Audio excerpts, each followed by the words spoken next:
Bonsoir à toutes et à tous et bienvenue dans ce live. C'est mon live 55 sur mon défi 60 jours de live. Je vais vous laisser le temps d'arriver. Je suis très heureuse de vous retrouver aujourd'hui.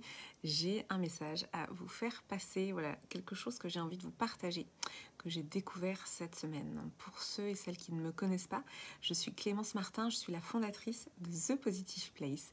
The Positive Place, c'est cette entreprise de transformation qui s'intéresse à ce qui se passe à l'intérieur, à cet invisible, qui s'intéresse à réconcilier aussi le masculin et le féminin. Ça fait partie de mes sujets préférés. Coucou Valérie, bienvenue dans ce live. Voilà, si vous êtes là, faites-moi un petit coucou dans le chat. Si vous êtes là en replay, mettez-moi le hashtag replay. Moi, j'ai toujours beaucoup de plaisir à savoir que vous êtes là, à me connecter à vous, même a posteriori en live ou a posteriori pardon, et voilà, de rentrer en relation avec vous. J'espère que vous avez passé une belle journée. C'était une journée estivale, une journée d'été. Voilà, moi j'ai eu la chance de pouvoir prendre le soleil. Et j'ai quelque chose à vous partager, coucou super Valérie, qui me tient particulièrement à cœur, qui est, on va dire, venu ces derniers jours comme une évidence. Et donc voilà, je suis très heureuse du coup de vous le partager. Coucou Marion, bienvenue dans ce live. Génial. Écoutez, je vais commencer puisque chaque jour je vous raconte une histoire, c'est l'histoire du soir.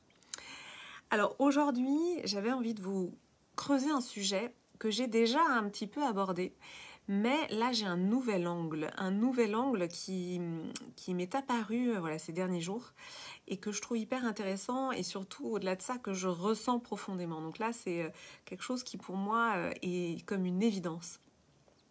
Je vous avais raconté que moi, quand j'étais petite fille, en fait, je cherchais à être dans les premières de la classe avec une intention très forte, mais qui était une intention existentielle. Alors, je vais un petit peu préciser ce que ça veut dire existentiel.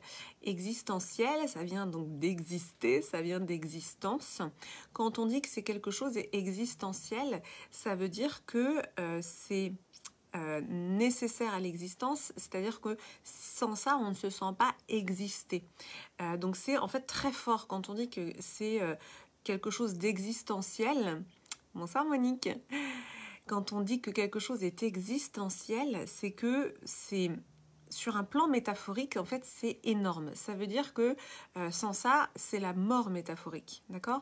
Donc vraiment, et moi je me souviens très bien en fait on va dire de l'intention, c'était très important pour moi d'être dans les premières de la classe parce que sinon j'avais vraiment le sentiment de ne pas exister.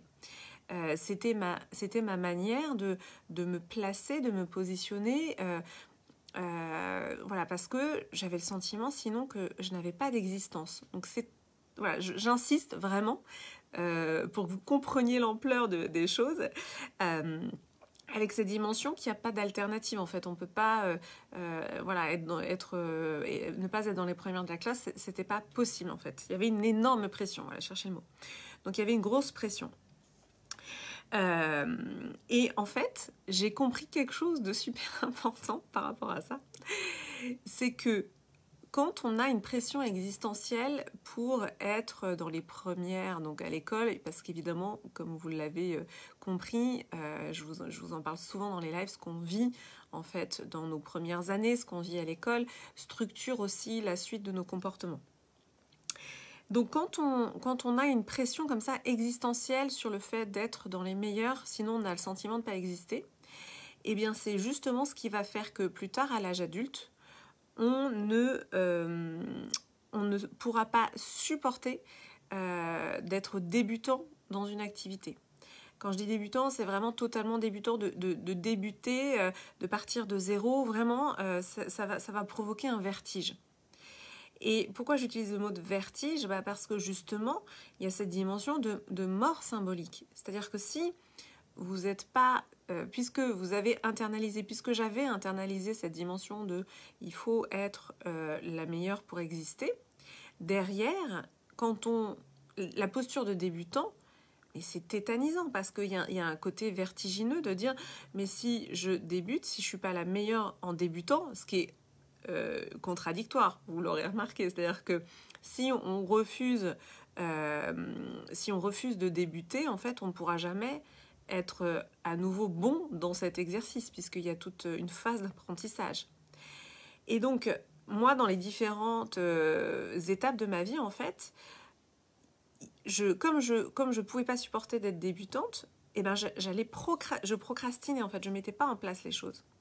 Parce que j'aurais voulu à la fois débuter une activité et être tout de suite la meilleure. Vous voyez, donc ça va pas du tout ensemble.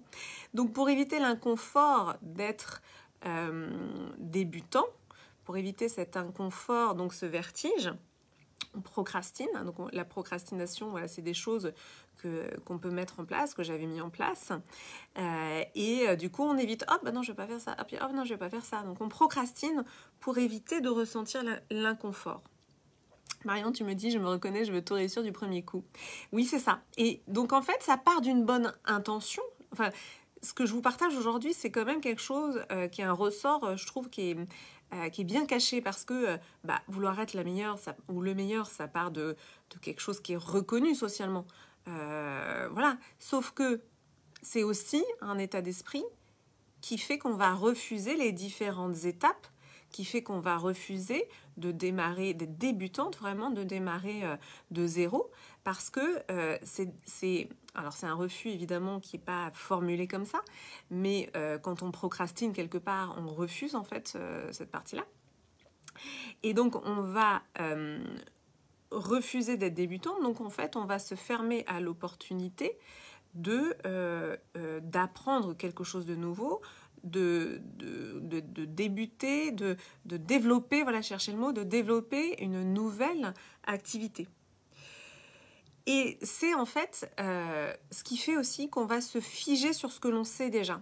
Si on se sent en insécurité quand on démarre quelque chose de nouveau, quand on ne connaît pas quelque chose parce que ça nous donne ce vertige existentiel de « oh là, je n'existe pas, je suis mort, mais symboliquement parlant », eh bien, on va se figer sur les connaissances que l'on a déjà. On va vraiment se figer sur les connaissances que l'on a déjà. Et en plus, comme on a un besoin existentiel d'être reconnu comme étant le ou la meilleure, eh bien, on va chercher à montrer en fait son intelligence dans ces domaines-là. Et on va chercher la reconnaissance à l'extérieur.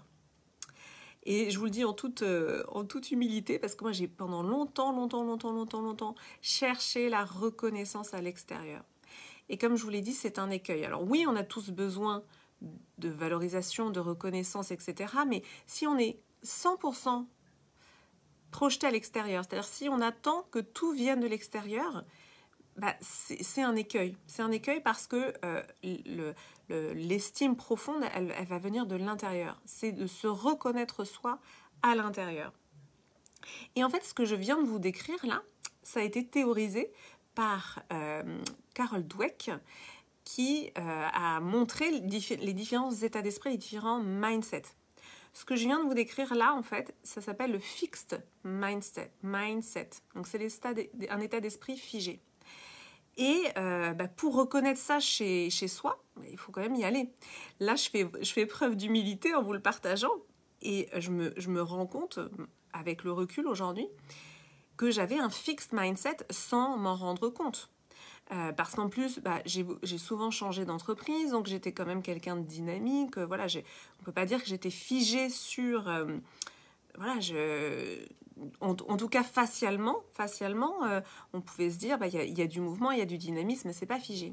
Mais quand on creuse en profondeur, je comprends, et c'est toujours intéressant pour moi de mettre en lumière ces choses-là pour vraiment comprendre en profondeur que derrière, eh bien, j'étais dans ce fixed mindset de rechercher la reconnaissance à l'extérieur, de être, on va dire, un petit peu figé sur mes connaissances, sur ce que je savais déjà, qui finalement me privait surtout de cette dimension d'accepter d'être débutante. Et ça, pour moi, le mot débutante, voilà, il est vraiment très important parce que aujourd'hui, j'accepte d'être débutante tous les jours de ma vie dans des nouveaux domaines. Et ça, c'est quelque chose que je pouvais pas... ça me donnait un vertige, en fait. Ça me donnait vraiment le vertige, cette dimension d'être débutante. Et donc, voilà, c'est vraiment ça que j'avais envie de vous partager aujourd'hui. Et l'autre versant de la montagne, puisqu'il y a toujours un autre versant, c'est que là, je vous ai décrit le fixed mindset. Merci beaucoup pour tes cœurs, Marion. Eh bien, l'autre versant de la montagne, pour sortir du fixed mindset, qu'est-ce que c'est? C'est le growth mindset. Donc ça, c'est l'état d'esprit de croissance. Et là, j'ai compris quelque chose de plus profond encore cette semaine sur cette dimension de l'état d'esprit de croissance qui est basé sur l'apprentissage, sur le fait d'accepter d'être débutante, parce qu'en fait, être débutante, ça veut dire être dans la dynamique d'apprentissage. Et le growth mindset, c'est vraiment ça. J'aime bien ce mouvement de roue parce qu'en fait, on va se mettre dans une dynamique de toujours apprendre. Et on va dire d'aller dans le sens de notre curiosité aussi naturelle, d'aller dans le sens de nos passions. Et en fait, quand on est dans le growth mindset, on est dans quelque chose qui est illimité. Merci beaucoup, Ariane. Donc, quand on est dans le growth mindset, on est dans quelque chose qui est en fait illimité. Et on ne va plus chercher la reconnaissance à l'extérieur.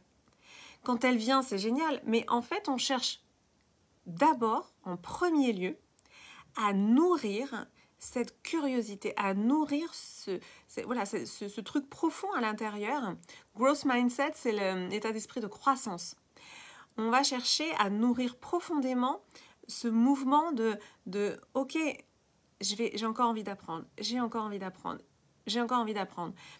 Avec cette sérénité à l'intérieur de oui, je sais déjà plein de choses, j'ai pas besoin de le prouver. J'ai pas besoin de le prouver à l'extérieur. Je sais plein de choses.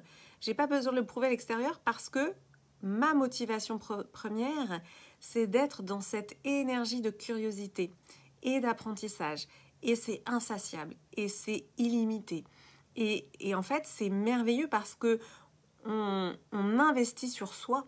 On n'investit pas sur l'extérieur. On n'attend pas des choses de l'extérieur. On investit sur soi dans ce flot illimité d'apprentissage et de joie en fait, parce que il faut savoir que l'apprentissage, ça nous met dans la joie. Et qu'est-ce qui représente ça en fait? Eh bien, ce sont les enfants. Les enfants, ils sont dans cette énergie d'apprentissage, de joie, de renouveau, comme ils sont sur ressort, ils sont vraiment montés sur ressort. C'est quelque chose, quand on est adulte, on est là, mais comment ils font pour être sur ressort comme ça? Eh bien, finalement, il y a une chose aujourd'hui que je vais vous partager, que j'ai testé vraiment les 5 derniers jours, c'est à peu près une semaine que je fais ça. Parce que, j'essaye régulièrement de me brancher à cet état d'esprit d'enfant. Mais il y a des jours, en tant qu'adulte, il y a des jours où on est plombé. Il y a des jours où, franchement, on n'est pas spontanément dans cet état d'esprit d'enfant. Il y a des jours où on est un peu, là, le rebond, il a du mal à venir. Et donc, ce que j'ai testé là depuis quelques jours, que j'ai envie de vous partager, eh bien, c'est d'utiliser en fait l'expression faciale pour vous mettre dans un état d'esprit de croissance. Et qu'est-ce qu'il y a derrière l'état d'esprit de croissance? Pour moi, il y a l'émerveillement. Je ne sais pas si vous connaissez, mais Paul Ekman, je crois qu'il est sociologue au départ. Il a, dans les années 70, en fait, étudié les expressions faciales. Et il en a déduit qu'on avait des expressions faciales qui étaient universelles, qui étaient corrélées à nos émotions. Et par le biais du yoga du rire, je vous en avais aussi parlé, je sais, et ça a été démontré au niveau neurosciences, que quand vous faites ça, quand vous souriez, en fait, vous envoyez une information à votre cerveau. Vous envoyez l'information de la joie. Donc, si un jour, vous voulez vous reconnecter à cet état d'esprit de croissance, à l'émerveillement. J'ai testé un truc cette semaine et je vous assure que ça marche. C'est quoi l'émerveillement? C'est les yeux écarquillés et un petit sourire. Et en fait, cette semaine, je me suis amusée à faire ça. Je me suis amusée dans les situations où je commençais à sentir que, vous voyez, les sourcils qui se froncent le front comme ça, où on n'est pas du tout dans un état d'esprit de croissance, on est dans plutôt dans voir les problèmes. Vous savez, ce côté, oh là là, soit voir les problèmes, soit, oh là là, mais elle sait faire ça, moi je sais pas faire ça, dans la comparaison, voilà, dans toutes ces émotions finalement négatives qui nous tirent aussi vers le bas. Eh bien, en fait, d'adopter l'émerveillement au niveau de l'expression faciale. J'ai fait ça cette semaine et je vous assure que, en fait, dans des situations où je sentais que je commençais à froncer, à revenir dans le mental, émerveillement. Et l'expression faciale, voilà, il est psychologue, Paul Ekman, merci beaucoup Ariane. L'expression faciale va enclencher un état d'esprit, va enclencher de nouvelles pensées. Et vraiment, vraiment, je l'ai fait cette semaine. Et là encore, dans la voiture, je l'ai fait. Je me suis dit, mais ça va recommencer à sonner. Donc ça va peut-être couper à chaque fois que ça sonne. Mais j'ai bientôt fini. Alors, donc c'est pour ça que j'ai envie que vous testiez. D'ailleurs, j'aimerais bien que vous testiez ça, soit ce soir, soit dans la semaine, dans les jours à venir. Et que vous me fassiez un feedback là-dessus. Parce qu'en fait, la posture d'émerveillement, pour moi, mais c'est une clé mais énorme pour plein de choses, pour nous en tant qu'adultes, pour nous reconnecter à cet état d'esprit d'enfant. Qu'est-ce qu'il y a derrière l'émerveillement ? Voilà, exactement Valérie. Le cerveau ne distingue pas le vrai du faux. Donc si vous faites ça, le cerveau, il prend vraiment l'information et il envoie toutes les hormones qu'on appelle les hormones, le cocktail dose, hein, qui va envoyer toute cette biochimie du bonheur. C'est dopamine, ocytocine, sérotonine et endorphine. Donc, en fait, si vous êtes dans cette posture un petit peu, vous n'allez pas dans votre vie tous les jours être comme ça toute la journée, c'est pas possible. Mais si vous êtes un petit peu, voilà, on va dire les sourcils, voilà, qui se relèvent, un émerveillement, un petit sourire. Et là, en fait, l'émerveillement, pour moi, qu'est-ce qu'il y a derrière ? Il y a l'humilité. Pourquoi l'humilité ? Parce que c'est ce côté, finalement, je vais toujours apprendre autre chose. L'humilité, c'est le contraire de l'arrogance, c'est le contraire du blasé. D'ailleurs, Paul Ekman, il a une des expressions du mépris, c'est ça. Voilà, avec le coin de la lèvre. Donc, vous voyez, quand on est blasé, on est comme ça. Donc, finalement, l'émerveillement, c'est à la fois, pour moi, l'humilité, et c'est aussi la gratitude. C'est la clé d'entrée vers la gratitude. Vous savez que la gratitude, c'est, on va dire, c'est l'outil principal pour déclencher un sentiment de bonheur. C'est vraiment l'outil numéro 1. S'il n'y en avait qu'un, il faudrait ne faire que ça. Mais c'est pas toujours simple, en fait, de ressentir de la gratitude.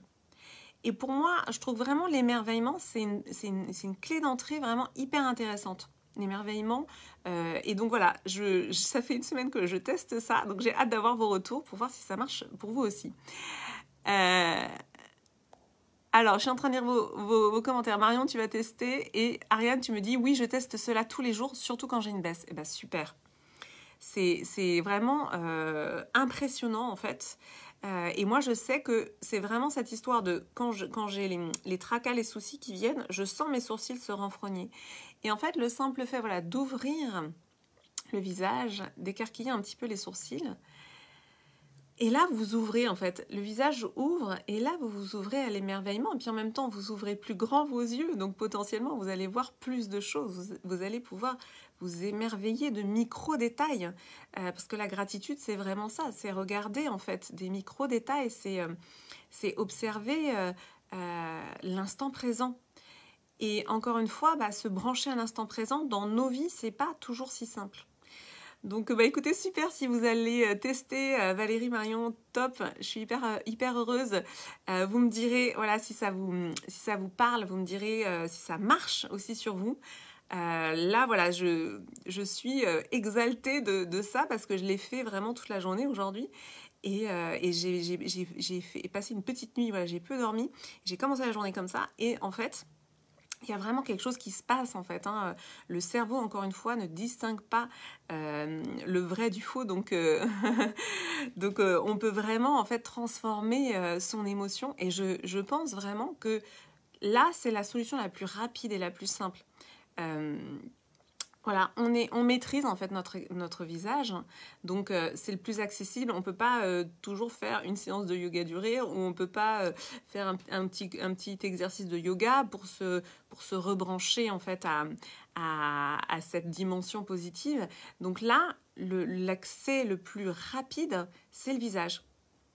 Voilà, donc vous me direz, j'ai hâte de vos feedbacks, de vos retours, j'ai hâte que vous me disiez si ça fonctionne pour vous. Donc c'est top si ça vous parle et je vois que vous êtes enthousiaste à l'idée d'essayer, donc je suis très très contente. Voilà pour ce live 55 sur voilà, une illustration du growth mindset, l'état d'esprit de croissance en passant par le corps. Moi, vous savez que je suis convaincue par le psychocorporel.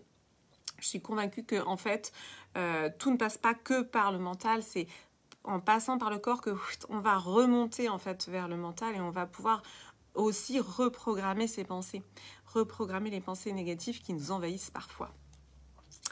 Voilà, et ben je vous souhaite une très super. Merci beaucoup. Je vous souhaite une très belle soirée pour les femmes qui voudraient nous rejoindre pour l'activation apprivoiser son feu intérieur. C'est jusqu'à demain soir en tarif de lancement à 222 € et ensuite ça passe à 333. On commence le nouveau cercle apprivoiser son feu intérieur le 7 juin. Donc voilà, vous pouvez nous rejoindre. Il y a évidemment toutes les femmes de l'initiation de la première activation Wonder Woman qui seront toujours là. Mais vous pouvez rejoindre le groupe. Vous allez voir, ce groupe est incroyable. On a fait un live hier soir voilà, qui était génial. En plus, voilà, évidemment, on commence à se connaître de mieux en mieux. Mais vous pouvez bien sûr nous rejoindre. On sera ravis de vous accueillir dans ce groupe de femmes exceptionnelles, de femmes incroyables qui chaque jour évoluent à vue d'œil, qui chaque jour prennent des engagements pour elles-mêmes. Je suis émue de le dire et en plus je le vois, je le constate. Donc je suis la plus heureuse en fait parce que pour moi voilà, ça prend totalement sens, toute ma démarche. Je vous souhaite une très belle soirée. Merci pour les cœurs. Merci pour votre présence en live. Si vous êtes en replay, mettez-moi le hashtag replay. Je vous embrasse et on se retrouve demain pour le live 56. Belle soirée.